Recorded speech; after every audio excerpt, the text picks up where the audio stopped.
Hello and welcome to another episode of Worlds Collide. I'm your host, Justin. And I'm Mitch. And today we got our first big event of Season 2. That's right. So, today we bring you Crisis on Infinite Earths. Now, this is a massive, multiverse, multi-universal event that covers pretty much every character we've ever seen in the DC universe. Yep, it's actually, I would say, the most important story in the DC universe. Everything that we know today of the DC comics all spawns from this event. Yes, because this is essentially one of the big reboot points. That's right. Where, this is the second reboot, I guess, anyway. Yeah, because writers kind of get themselves locked into a corner and they don't know where to go from there. Yeah. I'm going to shut up our noisy dog for 1 second here. Give me just a sec. Well, Mitch gives you a little backstory. Yeah, so we're going to start off by giving you guys a little bit of history on DC Comics and what brought about the Crisis on Infinite Earth. So, DC Comics started way back in 1935. So, between 1935 and by the time we get to where Crisis on Infinite Earth happens, which is in the 1980s, you can imagine all the different stories that happen, all the different writers and editors and storyboards causing continuity errors. Like, there's one story, there was an editor that was talking about how he wrote this story about, I don't remember what superhero, it doesn't matter, but a superhero was talking to this person as if this person didn't know his secret identity. But apparently, like a few years ago, this person did know his secret identity. So there's that kind of continuity error. So like one of the readers asked him, how come he pretended like he acted like he didn't know him when they actually did know each other very well? Kind of thing, right? So it's something that the viewers will notice before the creators. And it's kind of like, wow, we got a big problem. That's here. right. We've written so many just convoluted storylines that we can't even keep the damn facts straight. That's right. And all this started from the Golden Age to the Silver Age of comics. Because you had the Golden Age of comics, which is all these characters that were created back in the 1930s and the 40s, like Superman, Batman, and all these other characters, Jay Garrick, and Black Canary, Wonder Woman, all of them goes all the way back to the 1930s and 40s. And then that lull where superhero comics lost popularity and a lot of them got canceled. And then when they got brought back in the Silver Age of comics with Barry Allen, The Flash. During the Flashpoint. Well, no, Flashpoint. Prior to that even. No, Flashpoint is like 2000s. Yeah. Yeah, no, but like when Flash was first introduced, Barry Allen Flash was first introduced in 1950, whatever it was. Rather than Jay Garrick. That's right. So that started the first actual reboot to the DC Comics, because this what started the DC universe. Yeah, because now, like, still Flash, there's an old Flash, but now this is the new Flash in today's world. That's essentially, right. Rather than, Flash has been kicking around for 40 years. Yeah. Well, that's just it. So, when they did the Flash of Two Earths, in Flash number 123 back in 1950, whatever it was, where he went into Earth 2 and he met Jay Garrick, and then the two Flashes met, and that's what introduced the idea of the multiverse. And then little did the writers know that the multiverse, that this story was going to be the beginning of something that was like detrimental, like so hard to keep up, and was the start of this unravelment of the shared universe. Yeah, as soon as they introduced the shared universe, it set the eventual end of a shared universe, just by default, in the sense that how do we now keep the story straight? Yeah. And then, so what do? They create thousands of other Earths. Yeah. Just to explain. Well, they created a bunch of different Earths to explain continuity errors. Yeah, so, that wasn't this Earth, that was a character from so-and-so, and this comic actually took place over here, not there. That's right. And there's also when DC started acquiring different companies, like when they acquired a company that had Captain Marvel and Black Lightning, and all these characters were from other comic book organizations that DC ended up acquiring over the years, and they kept on publishing these comics, but they were in their own universes. Yeah, so eventually they had to integrate them into the DC universe. That's because although DC now owned them, they essentially weren't in their world. That's Right? It was like a self-sustained little, Black Lightning is in Black Lightning's world. That's and right. Captain Marvel's in Captain Marvel's world. Well, how do we get them all into Batman's world? Exactly. Well, what really spawned it was like in the 70s, like when the Silver Age of comics had started in the 70s, Marvel was a thing now, and Marvel Comics was outselling DC Comics. And if there was one thing that really stood out, the difference between Marvel Comics and DC Comics was that Marvel felt more unified. Whereas DC was scattered, all these different rewrites, and there's continuity errors, and people in their own worlds, and like this character never interact with this character doesn't know that this character exists. But in the Marvel universe, Spider-Man knows who Iron Man is. Iron Man knows who Captain America is. The X-Men have heard of the Avengers. Yeah, because they're all essentially in the same universe, right. because they never said otherwise. That's right. Well, Spider-Man's first appearance was in Fantastic Four. Spider-Man's teamed up with Daredevil multiple times. That's another great point, actually, that with what Marvel did differently is they showcased people coming out of other comics. That's right. It's like, okay, well, here's a new hero, and he's just going to tag along something already living. That's right. Rather than DC did it the opposite. Yeah. We have this living entity, and then we're going to add on all these other aspects of it, but without having them meet this guy. Yeah. So now we're going to get so far down the road that this story has been running for so many years, and this story has been running for so many years. At what point is everything going to meet? Well, it doesn't. Well, why? Yeah. That doesn't make sense. Well, it's just it. And readers, people buying these comics, felt they had more of an attachment to the Marvel comic because it was easier to follow. Well, there's more to attach to. That's right. And there's more to attach to in the Marvel Universe to then read Fantastic Four and then go outside and read the X-Men and then read the Avengers, because you know that they're all relating back to each other. And at some point you might come back around. Yeah. Rather than, say, if you read Batman and then you read Superman and then you go read Captain Marvel, you're going to be like, wait a minute. There's a big disconnect here. I understood. Because even if you read Batman and Superman, they're not connecting to each other until you get way later down the road. Yeah. And it's like, now Batman meets Superman. Yeah. Right? But they've all been in this universe all along. Yeah. Just running around in different cities. Yeah. Well, that's no different than Marvel, but Marvel did a better way at presenting it and having the characters interact. Like, you had the Justice League and the Justice Society where the Flash and Superman, Wonder Woman, and Batman, they were all in that same universe, but the side characters, the characters that weren't part of the Justice League, and new characters are getting introduced. They weren't getting introduced in the same world, and well, yeah, they're writing a new character in a new comic. Yeah. Rather than adding that character into a already living comic. That's right. And then let him step away. That's right. If it's good enough, he can step away. If not, just leave him there. And so many writers, there was no unity within the writers. Some writers would just go off and write whatever they wanted, and whatever they wrote would undo things that somebody else is writing, and like there's no communication. Lack of consistency. That's right. Lack of communication is going to just open a whole can of worms. That's right. And that's what they did. Yeah.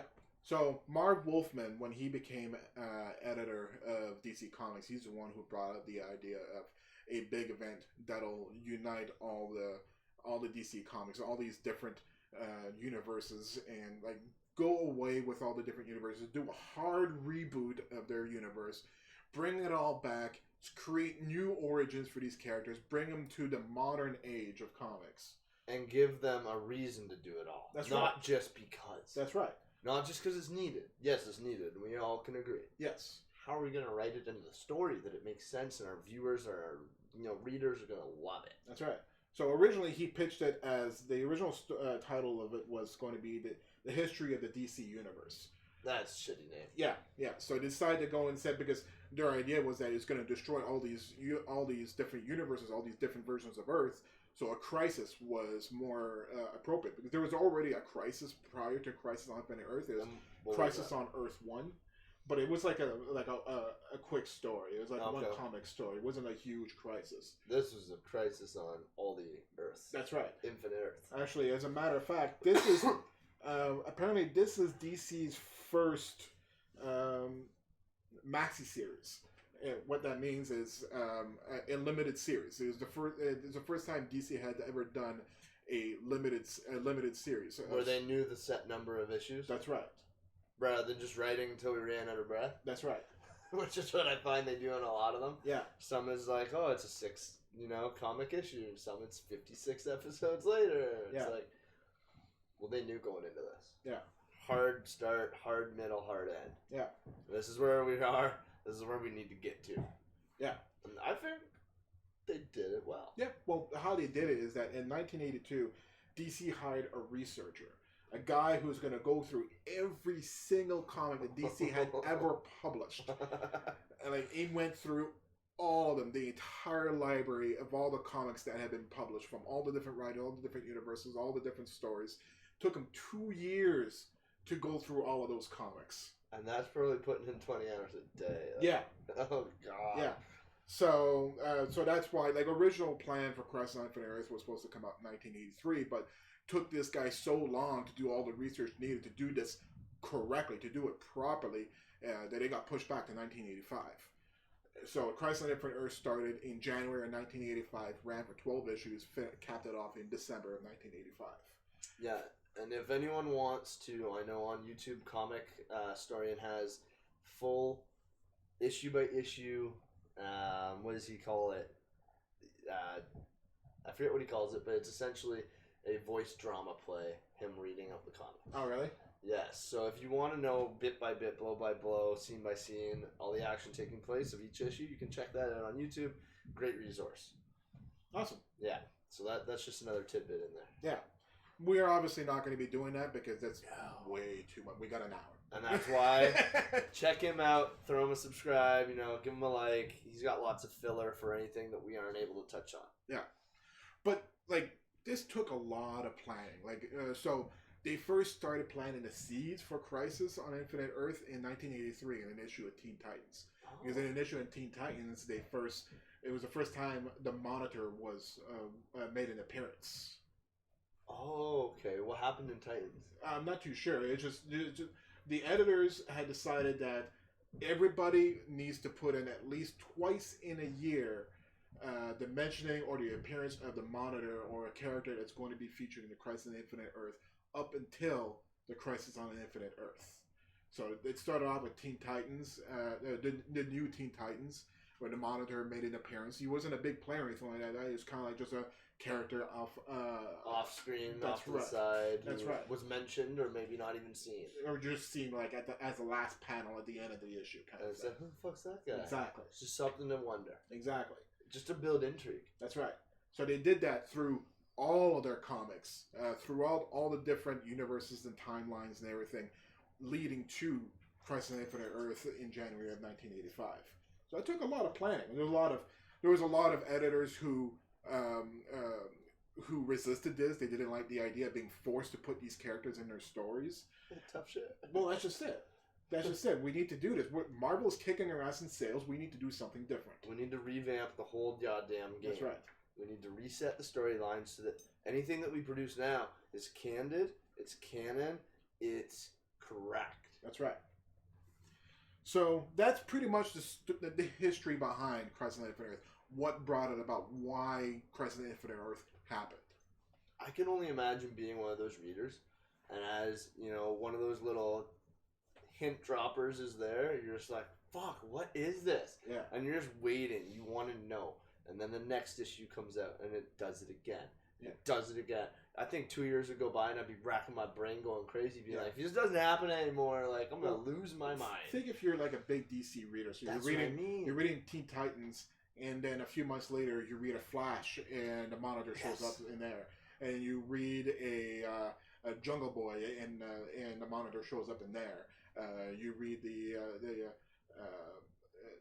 Society of Heroes. I forgot the name of the team from the 30th century, and he shows up there.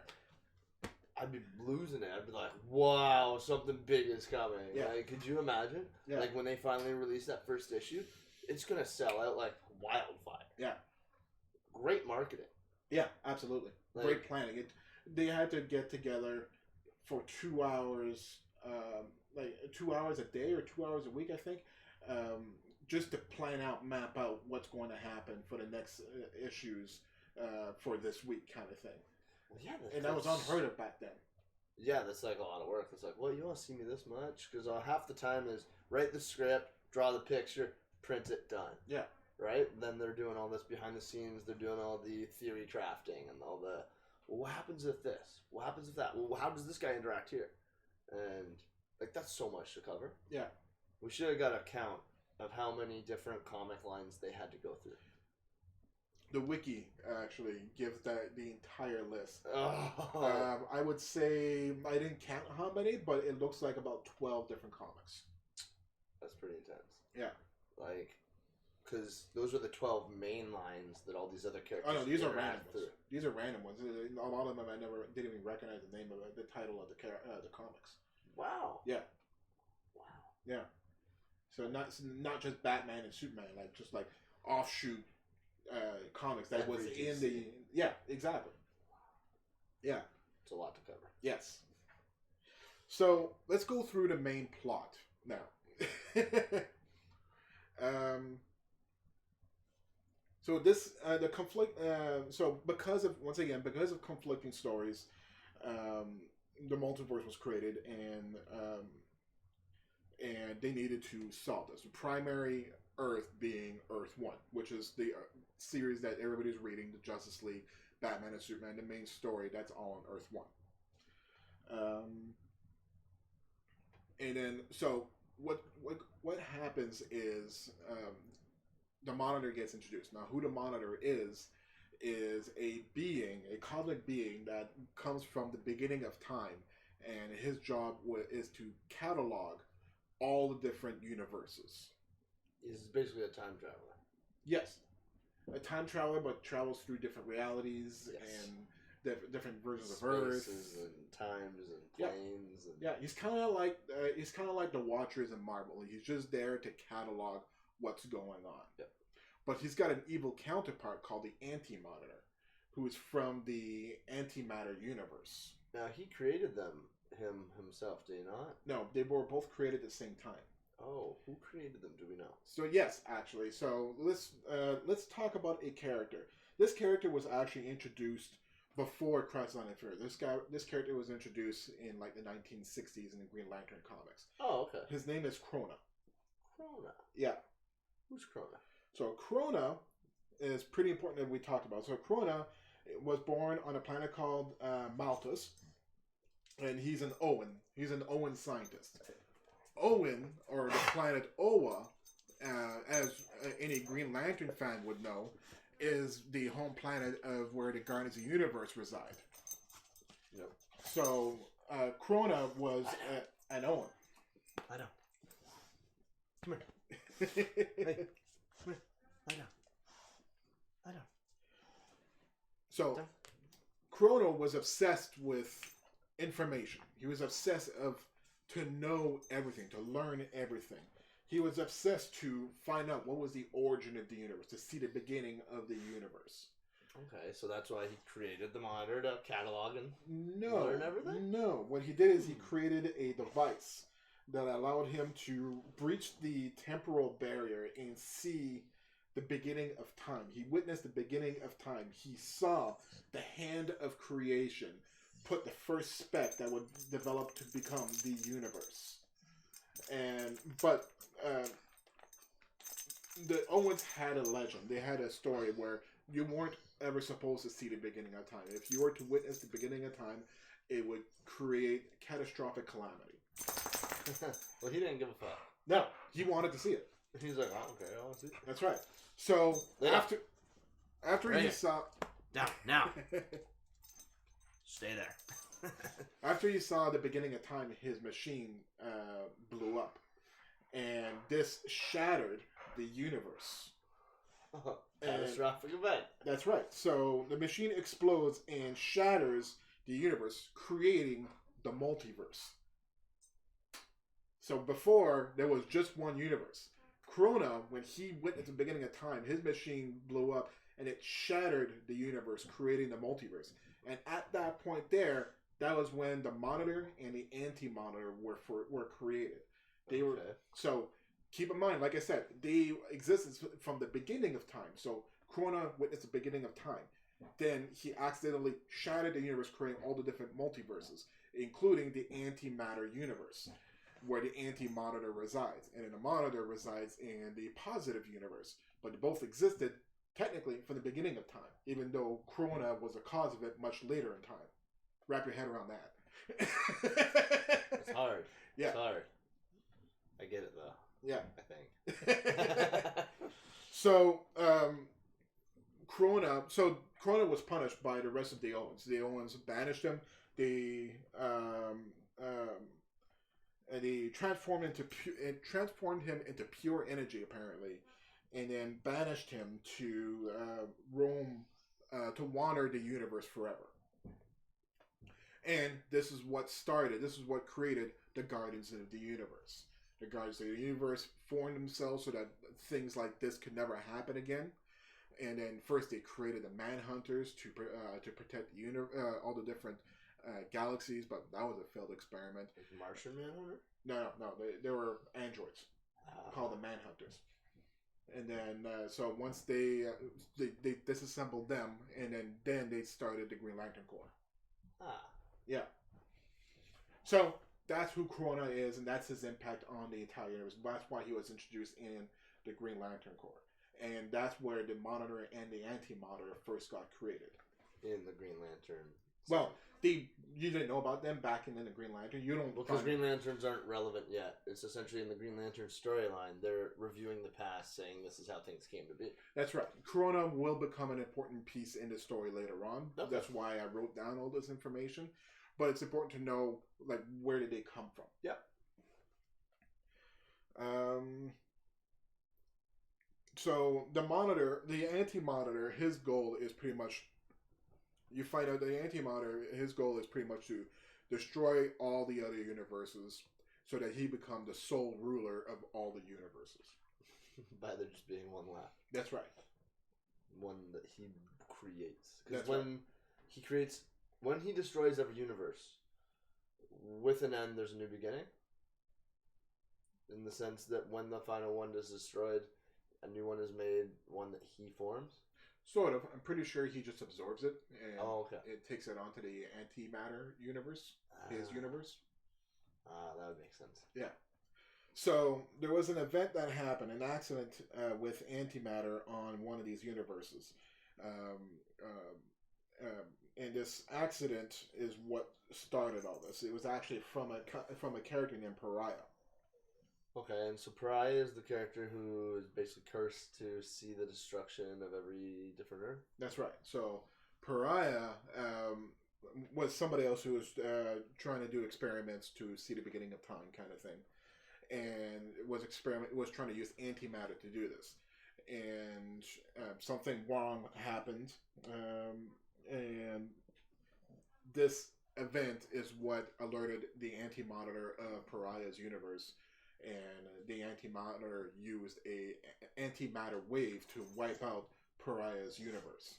But before that happened, the Monitor saved Pariah, but in doing so, somehow gave Pariah this ability to travel from universe to universe. But he has no control over it. He is now cursed to witness the destruction of each universe as the antimatter wave goes from different reality to different reality, destroying all these different realities. So he's like the warning messenger. Pretty much. Okay. Pretty much. Whatever Earth just got wiped out, now I'm here. It's coming here next. You're next. Let's prepare. Yeah. And then if they don't prepare in time, on to the next one. Okay. The last two got wiped out. Yeah. And think what does to Pariah, though. I mean, like, Pariah witnesses countless of billions of lives get destroyed, completely wiped out. Trillions. Like, dismay, complete, like, despair. Yeah. Well, as I said, when he comes into the story, he's already lost all hope. To him, there is no stopping this antimatter wave. Yeah. Because there hasn't been any way to stop it so nobody's far. been able to stop it. So every planet he goes to, he's like, oh, I hope you do it, but I don't have any faith in you. That's right. There's no hope. That's right. So the Monitor, finds out about this and knows that the Anti-Monitor is trying to destroy all these universes. He showed up and saved Pariah. So the Monitor, his goal is to stop the Anti-Monitor. So what he does, he goes to Earth 1, and actually he goes through a whole bunch of different time and space and starts recruiting different heroes from different times and space and brought them all to one location. And said, you guys are all that's left. You're the only hope. Well, not that you're the only one that's left, but you are the only hope. Yeah. So he put them all together, and nobody knew exactly what's going on. The Monitor was very vague and obtuse about everything, and everybody wanted to know what the hell's going on. He wasn't really forthwith with what's going on. And I think some demons ended up showing up, and then the heroes, all these characters from all these different timelines, people from like the 30th century, and people from like the dinosaur age, and from different Earths, all these characters, and they end up fighting it off. And the Monitor shows up, and he says that this was pretty much just a test to see if you are ready to take on what is coming, which is the Anti-Monitor, which is this antimatter wave. The Monitor has a plan. His plan is to erect these 5 different pillars. And these Paragons. No, just pillars. Pillars. The structures on Earth 1. That's right. They're essentially old mechanical structures. That's right. Meant to ward off against antimatter. That's right. Okay, those ones. Yes. So he has these 5 towers and the plan is to these five towers. The plan is to merge the remaining. So by this time, most of the universes have been destroyed, and the Monitor's plan is to erect these 5 pillars, and the goal of these pillars is to merge the remaining 5 multiverses that haven't been destroyed yet, and into one unified universe so that they are strong enough to be able to fight against the Anti-Monitor. I'm wondering if you took into account population density. No. No? No. Well, I mean, like... Well, everyone's here! And everyone's, like, sitting shoulder to shoulder. Yeah. So while all this is happening, everything is going awry. You have... you see, like, woolly mammoths showing up in the 30th century. You have, like, these space age jets showing up in a prehistoric time. You have all these different timelines and different realities shifting amongst each other. It's complete chaos everywhere. The Flash keeps disappearing. So throughout this entire story, the Flash will appear, say something real quick, and then he'll disappear again, saying, "You gotta save me," and then gone. And yeah, because every time he runs, he's essentially running into different universes, is he not? Well, we'll get to that. We'll get to what's happening to the Flash in a bit. Yeah. So all of this is happening. The Anti-Monitor ends up hiring a character named the Psycho Pirate. Yes, he does. He's in jail at that point or something. I think he goes and busts him out of jail. Yeah. And hires Psycho Pirate. That's right. So Psycho Pirate, I didn't know who this guy is, so I actually did a little bit of research on him. Psycho Pirate is just a criminal who... there was an original Psycho Pirate, and this Psycho Pirate was just a criminal mastermind. He had no powers or anything like that. This one manipulates emotions, does he not? Yeah, so Roger Hayden, this Psycho Pirate, ended up sharing cell with the original Psycho Pirate, and the original Psycho Pirate told him about the Medusa masks. And the Medusa masks is what gives him the ability to impose emotions onto others. Okay, so is it something he wears at all times? Yes. And was it like a snake head? No, it's just like 3 different masks. Kind of. Oh, okay, two. Yeah, I gotcha. What's up, bud? So the Anti-Monitor ends up hiring the... Go lay down. Go. Beat it. Go. Keep going. Dogs love me. Keep going. They're a nuisance. So the Anti-Monitor hires Psycho Pirate and infuses him with his own power, amping up Psycho Pirate's power to limits that he couldn't fathom. Now all of a sudden he could project emotions onto others across universes. Across universes? Yes. What? Yeah. That's pretty intense. Yeah. So then the goal is to disrupt these heroes that are there to protect all these towers from the demons that Anti-Monitor is sending to try and destroy these towers. These demons, they look like Dementors from Harry Potter. Well, in the in DC, the DC Arrowverse show. Yeah, yeah. Turns out these demons actually have a weakness. I don't remember if they talked about that. I don't think they did in the DC. Probably universe. not in the show. But in the comics, they have weakness to light. These are shadow That makes demons. a lot of sense. How? Oh, what is it? Dr. Light. Yes, right. So The Dr. Japanese version of Dr. Light comes in. Yeah. Well, no, this female version of. She's Japanese. Mm. Yeah, because she's speaking and no one understands her. And then someone pipes up, is like, "Don't you remember? I speak Japanese." I didn't know that. Yeah, because it was a female. Because obviously when everything got rechanged, Yeah. the original Dr. Light got switched to someone else. Yeah. So this new female, I forget her name, Shona or something, she becomes Dr. Light, and she doesn't speak English, so everyone's kind of like, "Who are you? Where are you? What are you doing here?" Before she knows it, just boom, she uses the Dr. Light power. Yeah. Right, and I remember at the scene in the comic, like Starfire's there and someone else is there, and she basically like knocks them out of the sky and blinds them temporarily, but just wipes all the demons out. Yeah. So yeah, Dr. Light's pretty pivotal in the sense that their weakness is light. That's right. So Dr. Light, all these other heroes, they have to fight these demons fisticuffs, whereas Dr. Light could just use her light powers to absorb light and then use it to repel these demons without any real effort. So she becomes the main defense against these demons to protect these towers. Yeah. Now she can only obviously protect one tower. Yes. So they have to have all the heroes split up around the world. That's right. Protecting different towers. That's right. So there's one character I completely skipped over, and that is the Harbinger. I thought you were saving her for last. No. Harbinger actually comes into play now, and she actually comes into play, or he comes into play before all of this. Oh, is it a he? I'm pretty sure. Let me go to my notes here. I'm pretty sure Harbinger is actually a guy in the comics. No. Harbinger is a girl. Because it's the Monitor's wife. No, it's not Monitor's wife. Or maybe it's Monitor's. It's the Monitor's apprentice / like it's protege. Yes, but funny enough, her name is actually Lila, just like in. No way. Yeah. Okay, so that is something they kept with the Arrowverse continuum. They have John Diggle's wife Lila, who's head of Argus. Yes. She becomes Harbinger. That's right. In the Arrowverse episodes. Yeah. So Lila, cool. They kept that the same at least. So the Harbinger has the power to control matter. And so the Harbinger ends up creating different copies of herself and went to all these different times. So when I said the Monitor went and recruited all these people, it was actually the Harbinger that went and recruited all these people from different times in space. The Monitor sent as his emissary. That's right. So the Harbinger created different clones of herself, different copies of herself, went all these different locations to recruit all these heroes all at the same time. One of those clones, though, one of those copies ended up getting possessed by one of the Anti-Monitor's demons.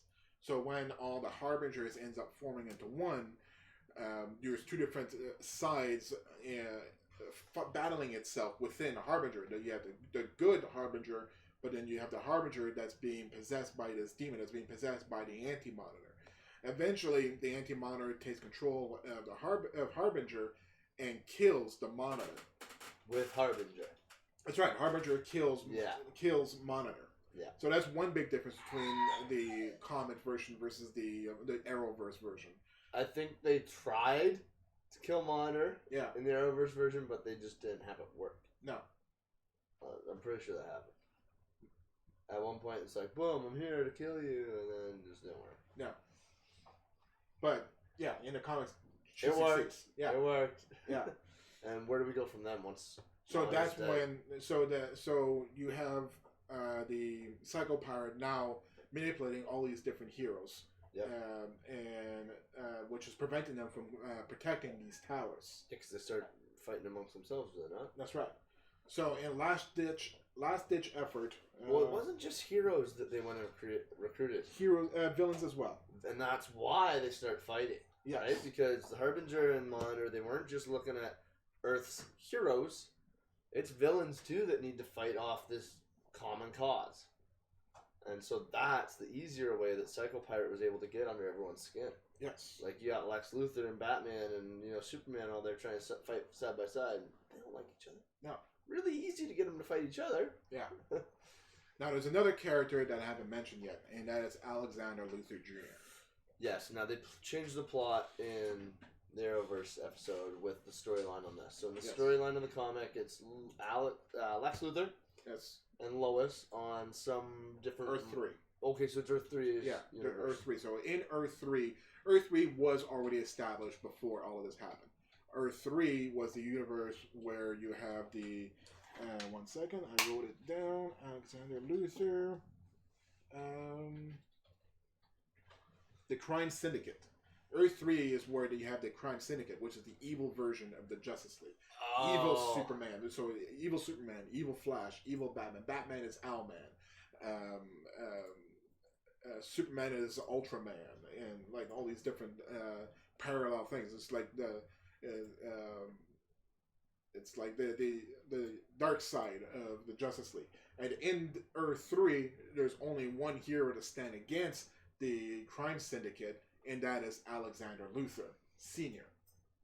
And in this universe, Alexander Luthor Sr. ends up marrying Lois Lane. So, and then they end up having a child, Alexander Luthor Jr. Now, when the antimatter showed up, when the antimatter wave started making its way through all these different universes, made its way to Earth 3, and Alexander Luthor knew that there was no stopping this. So what they did is they put Alexander Luthor Jr. into this pod that was going to send their son across the multiverse to save him. To Earth 1, or... Well, to any Earth that will prevent... Anyone still in existence. That's right. That's right. He ended up going to Earth 1. But yeah, very similar to what happened to Superman in his origin, because they put him in a pod to save him from the destruction of their planet and ends up landing on Earth. Well, this time, it's Alexander Luthor Jr. being put into a pod, being sent across the multiverse, landing on Earth 1. They know.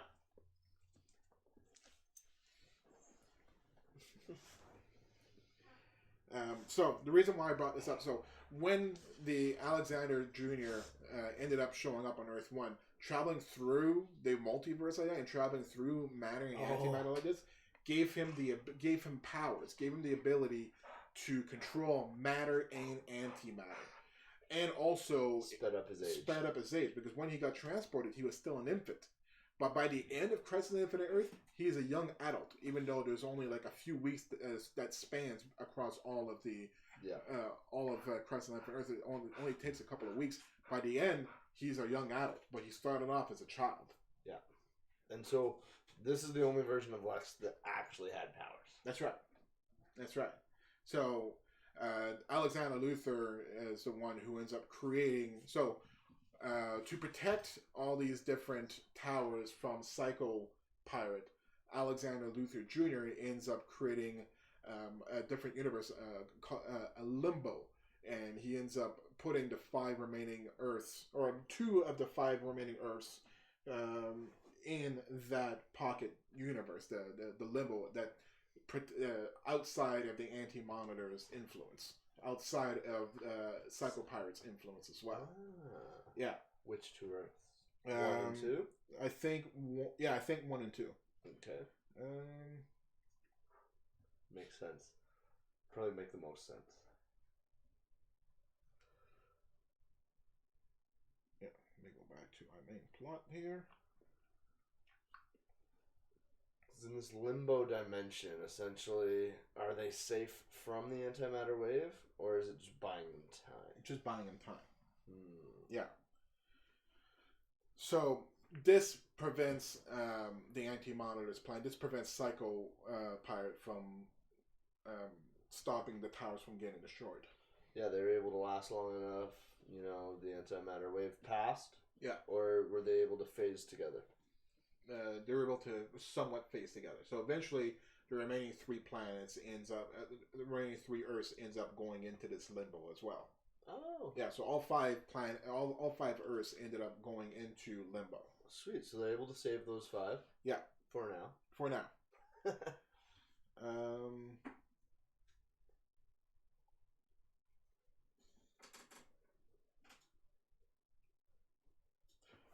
So while this is happening, Anti-Monitor ends up capturing two heroes. One of them being Barry Allen Flash, and the other one being the Red Tornado. So Red Tornado is an android that possesses the essence of a air elemental. He could create massive tornadoes and hurricanes. He's actually really powerful. He's one of Justice League's bigger hitters. He's from Earth too, and he's a really advanced cyborg, really advanced robot.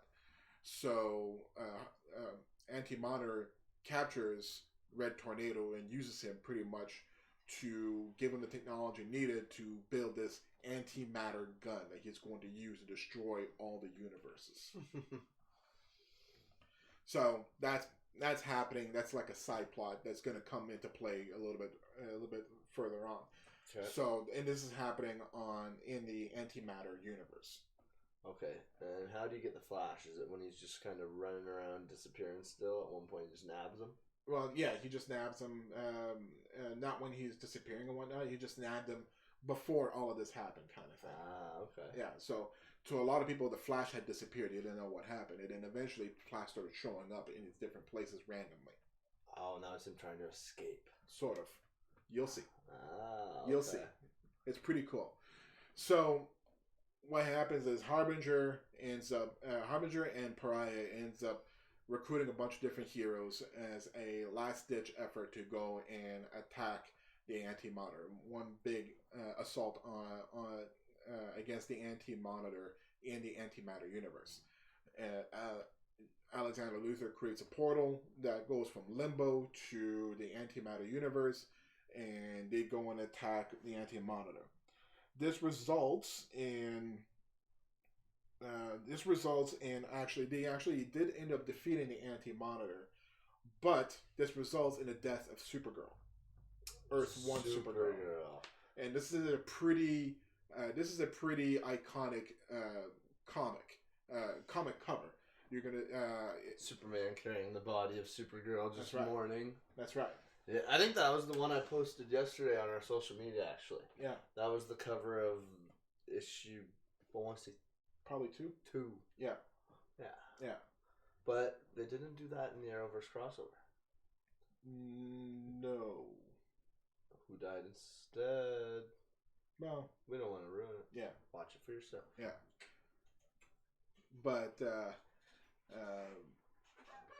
it's not the first death. Crisis on Infinite Earth is actually very well known for countless deaths of different characters, which rubbed a lot of people the wrong way. Did all or most get re-brought back to life in the finalization of the new universe? No. They just kept him dead. That's right. Yeah. Like this Supergirl remained dead. No way. Yeah. And this is Kara? Yeah, this is Kara. This is Clark's cousin from Krypton. And she stays dead. Oh, yes. That's a big game changer. Yes. Okay, so at the end here, tell us everyone who stays dead. All right. Well, we'll get that. We'll get to the next big death. Okay. So, after the death of Supergirl, everybody thinks that this is over. The war is over. Yep. They won. While this is happening, Brainiac has been monitoring the events that's been going on in this crisis. And Brainiac knows that there was no stopping this antimatter wave, so he was pretty much just observing and staying out of it. Darkseid too knew what was going on and decided to stay out of it. To Darkseid's perspective, it's either the heroes are going to win out against the Anti-Monitor and then life will continue as is, or the Anti-Monitor is going to defeat the heroes, but the heroes are going to put up a good fight and he'll be weakened. Then Darkseid could sweep in and kill the Anti-Monitor, then reap the rewards that the Anti-Monitor had started, becoming the ruler of all the universes. So it's a win-win situation for Darkseid. Yeah, because he can already win as is. Yes. Or you can wait till, he's a little tired and then win. That's right. So, the reason how Supergirl died is when they went to the Antimatter universe, there was 3 different supers. You have Superman from Earth 1, Superman from Earth 2, and Supergirl. Okay. All right, and they lost their invulnerability while they were in the antimatter universe. And while fighting the antimatter took out Superman from Earth 1 and Earth 2, and Supergirl was the last one standing. And she was the one who actually dealt the final blow against the anti-monitor. Now, did they still have all their strength and powers except for the invulnerability? Pretty much, yeah. Oh. Yeah. Okay. So there was a lot of debate. People didn't know who was the most powerful between the super. This was to show that Supergirl was actually more powerful than Superman. Well, she always has been, hasn't she? Well, it was never clear before. Oh. Yeah. Okay, so this is just to set the record straight. That's right. Just before she dies. I'm the strongest. Yeah. All right. So Brainiac ends up recruiting a bunch of different supervillains to try and take over all these different universes because he thinks antimatter is gone. They could try and reap the rewards that the antimatter had started. Fucking asshole. Yeah, but Even turns the out Brainiac. the antimatter was not dead. The antimatter was still working on his antimatter weapon. Does he have different versions of himself, kind of like the Harbinger? Is there different versions of the antimatter, or is there just sort one? of? He just creates a new body, like yeah. So he's essentially matter. Yeah, that's right. So he creates himself a new body, and then he continues working on his antimatter gun. So this is where Barry Allen comes in. So Barry Allen ends up freeing himself from captivity in the antimatter universe and finds the antimatter weapon. And being a forensic scientist, he knows what this means. So what he does is that he needs to destroy this because this will be the end of all things. So he figures out the frequency of this antimatter weapon and starts running in the opposite direction of where the energy is flowing around this weapon, essentially destroying this weapon. But as he's running the fastest he's ever been. He keeps on disappearing and reappearing. And that's where the flashes that were showing up in different events throughout this story, like he would show up and say something quick and then disappear again, because it's just him running around the antimatter gun, then disappearing and reappearing at different points of time and space. And eventually, Barry Allen dies. He succeeds in destroying the antimatter gun, but this was the death of Barry Allen. When he burns up, essentially running too fast. That's right. Speed Force couldn't save him in the antimatter zone. Yeah. Oh, no. Okay, so we lost Supergirl. Yeah. We lost Barry. Yeah. No, didn't Barry die before? No. This is the first ever. Because Jake Garrick died in the last Crisis. What was the last Crisis event that we covered? The last Crisis we covered. What was the last Flash event that we covered? We covered the Flash. Yeah, but not Flashpoint. No. Okay. Yeah. No. This is Barry Allen's first and major death. Like Barry Allen dies in Crisis on Infinite Earth, and it's not shown again until Flash Rebirth in the early 2000s. So he's gone from 1985. Gone. Yeah, 15, 17 years. The Flash is Wally West. This is why when we did the episode of The Flash, I wanted it in 2 parts. I want to do one on Barry Allen and do one on Wally West, because first you have Barry Allen, but Barry Allen dies in 1985, and from 1985 to 2002 or 3, it's Wally. Wally is the Flash. When I was reading comics in the 90s, Barry wasn't my Flash. Wally was my Flash. What color was the suit? Red. Okay. Yeah, he's still red. He wore how it's yellow. Well, that was his psychic suit. When he was Kid Flash, he had the yellow suit. But when Barry Allen died and Wally took on the role of, he took on the mantle of Flash, he wore the red suit. He wore the red. Yeah. See, yeah, I can see why that pissed off a lot of readers. Yes. Can't kill the Flash and then leave him dead for 17 years. Yeah. Like, because in the timeline reset though, did Wally appear immediately? What's that? So at the end of Crisis on Infinite Earths, does Wally get entered in the final culmination? Well, Wally already existed. Wally's existed the entire time. Oh, so he's in this event too? Yeah. So he's just the Flash that's left over at the end of the event. Yeah, well, at the end of the event, you see Wally saying that he says that he no longer Kid Flash. I'm now the Flash. But Kid Flash has been around in the comics since the 1950s. Okay. Everybody knew who Kid Flash was. Everybody knew who Wally West was. Perfect. Okay. It's not like he just started here. Whereas Alexander Luthor this was his first introduction. Kickoff. Yeah, Pariah. This was Pariah's first appearance as well. It's funny how and Harbinger as well. It's funny how these guys are all making their first appearance. That's right. In a huge event that's going to change everyone. That's right. Right. It's a good time to enter. Yeah. It's a good time. Yeah. So I don't even know if we're gonna have time to cover the entire thing because we're about halfway through. Well, why don't we get a little bit farther and we'll end on a key point, and maybe we'll just say halfway point to be continued next week. Yeah. So at this point here, what happens is, and the antimatter gets really furious about the fact that he lost the antimatter gun. This was his big play. This was his trump card. That's right, and it got taken away from him. So furious, he ends up absorbing the energy of millions of different worlds, all the different worlds that he destroyed. He absorbs the energy of all of them, and he vows to travel back in time to the point where the multiverse gets created to stop the creation of the multiverse. How does that go? Well, when the heroes catches wind of this, the Spectre is the one who tells them about this. The Spectre and the Mysterious Stranger, I think his name is. Okay. The Mysterious Stranger and the Spectre catches wind of Anti-Monitor's plan, and they go and they alert all the heroes and villains. They unite them into one to tell them, like, this isn't over. The Anti-Monitor is still alive, and he's going to stop the creation of the multiverse, which means all of this never happened. He'll undo everything. That's big. Yeah.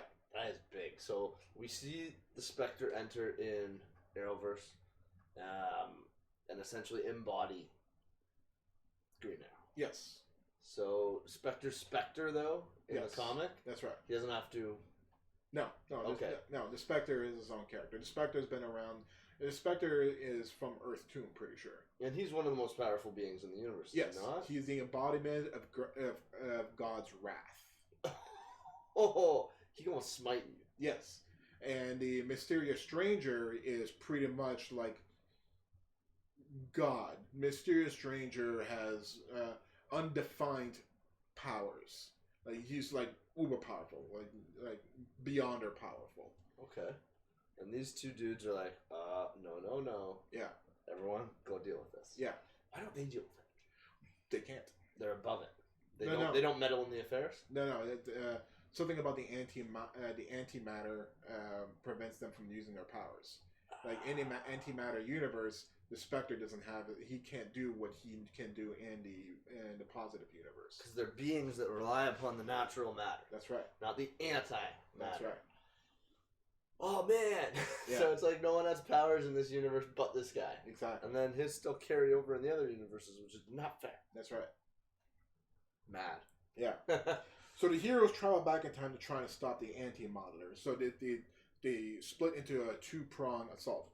The heroes go back in time trying to stop the anti-monitor, while the villains go back in time to try and stop Krona from creating the machine that shattered the universe and created the monitor and anti-monitor. Oh, that's crazy. Okay, so begs to ask the question: what happens with Krona? So the villains fail. Yes, I would imagine. The villains fail because they're villains. They can't cooperate. Right. And Krona continues doing what he does, which is create the machine that shatters the universe and creates the monitor and anti-monitor. Okay. What happens with the heroes? The heroes do end up fighting back against the anti-monitor. This is pretty much the last stand against the anti-monitor in the DC, in the Marvel, in the Arrowverse. This was the big battle in the antimatter universe that you see with Oliver and him, and that's right. Okay, that's right. So, So the Anti-Monitor ends up waiting until Alexander Luthor tries to reopen a portal between the positive antimatter universe and the positive universe and antimatter universe to capture all the heroes. Oh, tries to trap him? That's right. But then a magically empowered Spectre creates an energy overload which shatters space and time. The five Earths finally merge into a single shared universe, and the heroes return to the present time. So that's how they defeated. They go and they fight him in his antimatter zone. Yeah. They beat him in his antimatter zone. Yeah. Is there anything special they did to beat him? No, not really. There's no Paragon. That's all bullshit that they did in the Arrowverse. Okay, I was like, oh, this is all weird shit. Yeah. So it's just they send all the supers in. Yeah. Finally fought him on his home turf and got the upper hand somehow.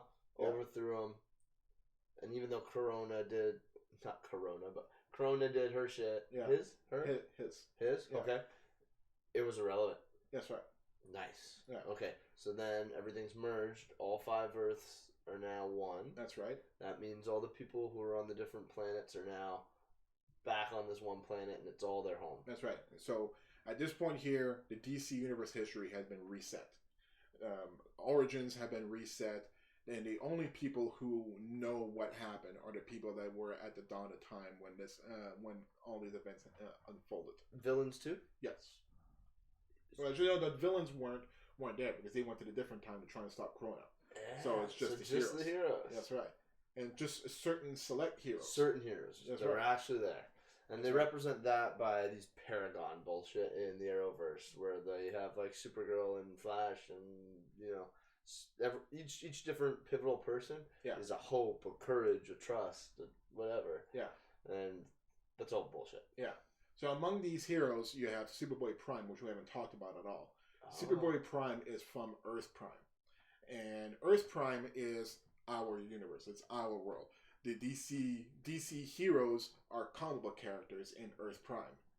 And so there's this kid named Clark who was raised, he was an adopted child of, his parents are Jerry and Naomi Kent. And they had a child, and Naomi, her maiden name was Clark, Naomi Clark. So she wanted to name her child Clark Kent. First name Clark. The father didn't want this because he knows that this is the name of Superman, so he didn't want to give him the same name as that fictional superhero. But he gave in and eventually gave him the name Clark, so his name became Clark Kent. But little did they know, this Clark Kent was actually a Kryptonian. He was actually the son of Jor-El, and he got transported from Krypton to Earth and got found and then got adopted by these people. The funny thing is that this version of Krypton, got destroyed by Krypton's red sun going supernova. So there's no Kryptonian fragments that got blasted across the universe. They got completely enveloped by this red sun that went supernova. So there's no Krypton. That's right. Kryptonite. That's right. So Superboy, this character this boy ends up getting transported. Instead of being shot through by a spaceship, he was just teleported from Krypton to Earth, and then he got adopted. And then, so first 15 years, up until he was 15 years old, he didn't have any powers at all.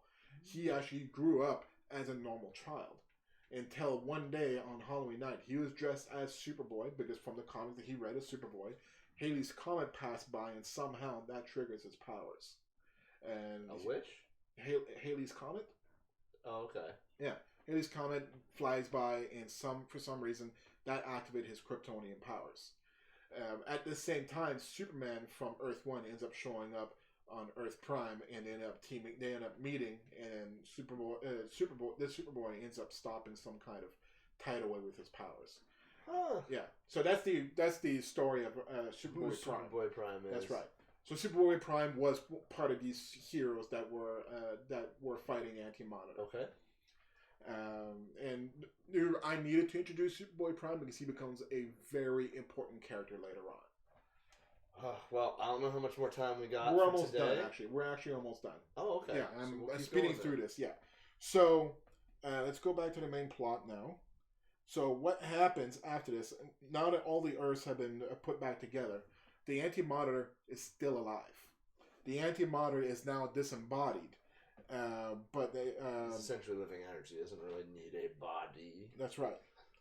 So the Anti-Monitor ends up destroying Earth 2 before they merged. So before they merged, Earth 2 got destroyed. And that's where Superman from Earth 2 was from. And his Lois was still on Earth 2. And she essentially died with Earth 2. So Superman loses it. he does. Superman from Earth 2 loses it, and so this final battle against the Anti-Monitor accumulates to Superman losing it and just beats the living hell out of the Anti-Monitor.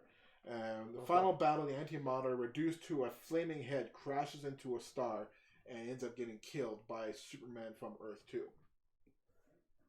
His flaming head crashes into a star. That's right. That's right. And then Superman kills him. Okay. Yeah. Superman kills. Yes.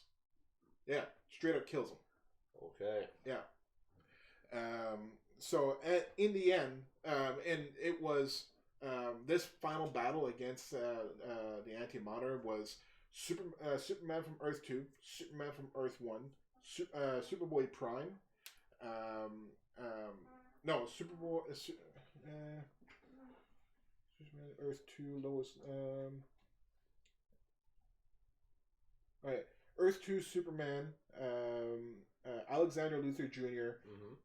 Of Earth 3, Superboy of Earth Prime, and Darkseid ends up. Yeah, somehow Darkseid came and joined sides with this team with Alexander Luthor Jr., Superboy Prime, and Superman from Earth 2.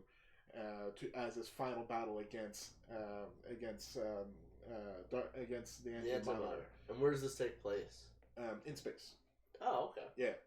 So Superman from Earth 2 ends up killing the Anti-Monitor, and then in the end, at the very end of Crisis on Infinite Earth, I'm skipping a lot, but just going through the main beats. At the very end, the only people that were left were Lex Luthor Jr., Superboy Prime, and Superman from Earth 2. They're the only ones left who knows what happened, who remembers all the different multiverses. Lex Luthor Jr. reveals that he actually managed to save Lois from Earth 2. So he brought her back. So now there's four people who remembers the old multiverse, but they don't have a home anymore. All their Earths have been destroyed. Earth 2 is gone, Earth 3 is gone, Earth Prime is gone. Is it not all fused into the one Earth? Well, yeah, but for them, It's their gone. Earth is gone. It's gone. The Earth, this new fused Earth is not theirs. Well, it's no one's. That's right. It's now a home to be made for all. That's right. So, since they're displaced, they don't have home, Lex Luthor Jr. ends up creating a portal to a pocket dimension, a paradise dimension, where Superman, Superboy, Lois, and Lex Luthor Jr. end up going to this pocket paradise universe to live out the rest of their days, and leaving this new shared single universe to make its own way. Do they have Superman in this new universe? Yes. From Earth 1? Yes, right. Okay. Yeah. Okay. That's why. Where's Darkseid go? What the hell? Yeah. My biggest question is how did Darkseid get involved, and where did he go after? Yeah, I'm not too sure. Like I said, this is just going beat by beat kind of thing. But I'm not too sure exactly how Darkseid came about to join forces with them. It's probably when the Spectre told everybody that it was gotta go or it's all over. When Spectre told everybody that Darkseid was trying to stop the creation of the multiverse, that was when Darkseid ended up joining forces with everybody. Because this is all or nothing. If they lose, that affects Darkseid too. Yeah, it's gone, bro. There's nothing to reclaim. That's right. That's right. Okay. Yeah. So that was Crisis on Infinite Earth. 3 minutes over. Not bad. Not too bad. Not too bad. We got it in an hour. Yeah. We'll probably have to do a little bit more detailing, filling in the blanks. Yeah. Because... like you said, it's 12 issues, and each one of them could have been an hour's episode. Well, yeah, maybe. Almost. Because how many times do they finally stand off against the Antimatter? At least Like, 3 different times? At least 3 major standoffs. So one in the Antimatter Zone. Mm-hmm. That was the first one that reset all the 5 Earths back to 1 Earth. Yep. From there, they thought he's gone. He's not gone. Yeah. Spectre comes back and says, you guys got to deal with this and finish this now. So Yeah. they go into... Once again, there's kind of like in between space, I think. So This they're is in where like the limbo, essentially, Antimatter Zone, That's right. some weird pocket dimension dawn of time shit. Yeah. They're fighting there. Yeah. Okay. Now that's when he sends everyone, or is that when he splits the teams? No, that's after they split the teams. Okay, so he splits the teams and sends villains, heroes. That's right. You know, go fight Krona, go here. That's right. Fail, win. Still not gone. That's right. Okay. Everyone else go. Yeah. But everyone else at that point is just the supers. That's right. The only ones that are left is Alexander Luthor Jr., Superboy Prime, and Superman from Earth 2. Yeah, because who died the first go round? Supergirl died in the first encounter. Yep. Flash died in the second. Yep. And various other deaths, but those are the 2 most important deaths that happened. Is there anyone else that you can think of off the top of your head? No. Any notable characters? Just B-listers? No. C-listers? No, nothing that comes to mind. Okay. Okay. So we got it in. Yes. That's Crisis on Infinite Earth. Yes. The comic storyline. Yes, Comic storyline. Yeah, we didn't really get a chance to talk too much about the Arrowverse. Safe to say, though, it's nothing similar. They kept a few things to keep it similar, like the Monitor, Anti-Monitor, Layla. That's about it. Yeah, Layla being a Harbinger. Yeah, that's about it. Yeah, they changed so much. Yeah. I literally spent the last few days powering through the 5-episode crossover. Of... Jay Garrick sacrificing himself rather than Barry Allen, which that's lame. Again, I was expecting Barry to die Yeah. in whatever episode that was. Yeah, no, Jay They flipped Garrick. it for Jay. Yeah. And it was like, oh, that's It's a a cop-out. cheesy cop-out. Yeah. A Flash died, not the Flash. That's right. So, needless to say, the comics definitely have a better storyline for this. Yes. They tried, Arrowverse tried, and it's hard to fit 12 fucking issues into a 5-hour crossover event when they spend half the crossover event joking about it being a crossover event. Yeah. I didn't understand that. It was like every time one of the DC Legend guys got on screen, oh, is it a crossover? Are we in a crossover? Did we get invited? They always do that. Unnecessary. Yeah, It's breaking the 4th dimension in a bad way Yeah. that makes me be like, don't say that. Yeah. But here's some good things that the Arrowverse did. Like the very beginning of the Crisis, they showed Knox from the Tim Burton Batman movie, and they even played the Danny Elfman Batman theme song. They showed characters from Titans, from the Titans show. They showed Ezra Miller's Flash. Ezra Miller's Flash At one showed up. point. So Flash from actual DC Universe movies, they brought Ezra in. Yeah. And him and Flash are sitting there going like, what? I'm Barry. What? Ah! Yeah. So that was great. We saw Marv. Yeah. In, I believe it was the final episode. Yeah. The one artist, writer for the comic. Yeah, Marv Wolfman. Came in, hey, can you guys sign this? Yeah. And it was, oh, I love when you guys pair up. And he's talking to Superman and Flash. Yeah. Because they're both like, this is my Earth. No, this is my Earth. Well, this is our Earth. And he's like, yeah, this is normal. Yeah. They're like, this isn't normal. Small. Smallville was the one of the Smallville, yeah. best. That was one of my favorite parts to the entire crossover. Or getting to see Brandon Routh in the Superman suit again. Not as good for me. Not as good. Yeah. Seeing Tom Welling and seeing Lex go and be like, beefed. he's a big boy. He put on some weight in a good way. Yeah. Like, they told, what's his friggin' name? Who's Superman right now? What's the current actor's name? I have no idea what his name is. Whatever, I guess they told him he's too fat.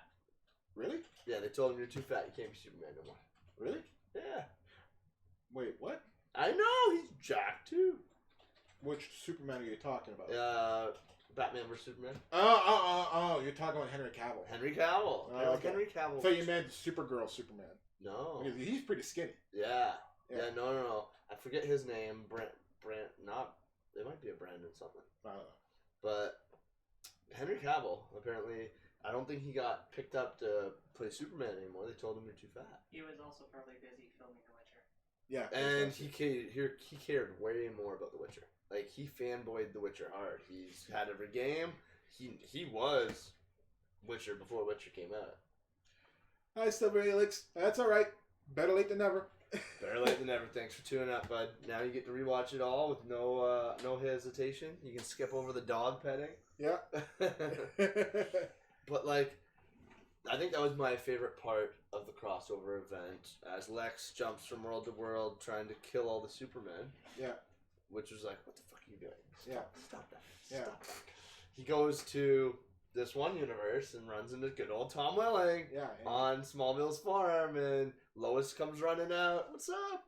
And he goes to, I think he went to zap him. Yeah. And it didn't work. And he's like, didn't work, bro. Like, I gave up my powers. Yeah. There's nothing to take. Yeah. And he's like, what do you mean you gave up your powers? You're the most strongest. You're invulnerable. You're Superman. He's like, Didn't want it. see this girl? Yeah. I settled. You know, I gave it all up. Yeah. And I think that was the final fitting ending touch for Smallville. Yeah. I think that was a good wrap. I love it. Piece. They even did the theme song. Yeah. Which I loved. Yeah. Oh, it was good. It was good. Another Easter egg that they did that I really, really enjoyed was, once again, at the beginning of Crisis on Infinite Earth, when you saw Bert, I'm blanking on his name. The guy who played Robin in the Adam West Batman. The old guy. Yeah. Yes. Yeah. Yeah. The old guy in the red Robin suit, and he's walking down the street, and he's like, ah. And he says, holy whatever. Holy mom. Yeah, I forget what it was, but it was the old Robin catchphrase from the, what was it, 90s? Burt Ward, that's his name. Burt Ward. 70s. That's 70s. Yeah, Sorry, yeah. 70s. And then, yeah, there's a whole bunch of good Easter eggs. They showed Huntress on the one planet getting killed, and they showed just different characters on different planets that they were just and I'm gone, you know? Just showing universes disappear, entering heroes, and then, dude, dead. It's like, I've never even heard of that person before, but there they go. Yeah. I just liked it. It was a good... They did good things in Arrowverse. It didn't follow the comic at all, but there was good moments about it. The way I would say to go about it, watch the 5 episodes of the Arrowverse, then dive deep into the comic storyline, because I kind of did it backwards and disappointed myself a little bit, because I'm like, things aren't adding up. This sounds way cooler than what I saw on screen. So watch the show first. Cover the 5-parter. It goes what? What's the order? Supergirl, Batwoman, Flash, Arrow, DC Legends. Yeah. Watch it in that order and you'll be good. Yeah. Watch for yourself, judge for yourself. And then, like I said, if you want the full detail, the whole 6-hour filler, Comic Storian on YouTube. Yeah, absolutely. So I think that's everything that we got for this week. Who do we got going on next week's show, Kenny? Next week, Cyclops. Ooh. Kicking it back to the X-Men with one of Mitch's faves. He is one of my favorites. And then after Cyclops, we have Harley Quinn. Nice. Birds of Prey. Nice. Because we got the movie just came out yesterday. Yeah, it came out Thursday night, Friday, yeah. So, Kenny, did we see it already? Yes. And? It's good? Alright, okay. I wasn't sure if I wanted to see it, so I needed to watch a review, so I ended up watching Jeremy Johns review it, and he said it was good. Okay. It wasn't bad. We'll have to watch for ourselves. His rating was, it's a good time if you're high. Alright, so we'll see what happens. I know who they got to play the villain is Black Mask, but who's the actor? Ian, no, not Ian. Ewan McGregor. Ewan McGregor. Yeah. He doesn't play a bad guy well.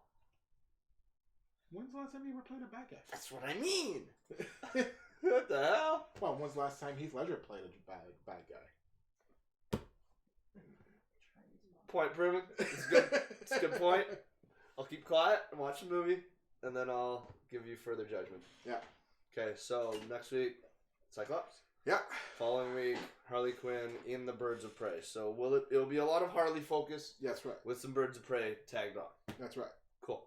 All right. Well, thanks for tuning in for episode 5 of this week, and we'll see you all next week. Cheers. Take care, guys.